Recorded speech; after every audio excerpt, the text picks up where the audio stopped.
কিছু না খবর পেয়ে সকল সাথীদের নিয়ে রাস্তায় রয়ে তাকিয়ে অপেক্ষায় ইমাম আমার অপেক্ষায় ইমাম আমার অপেক্ষায় ইমাম।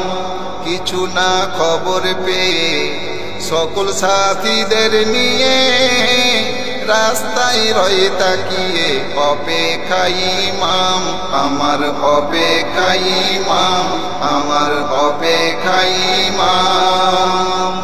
কিছুক্ষণ ধরল সবর না পেয়ে কোনো খবর শুরু করিল সফর কুফার রাস্তায় ইমাম কুফার ওই রাস্তায়। খোদা মোর যা চাহিবে সেটাই ভাগে ফলিবে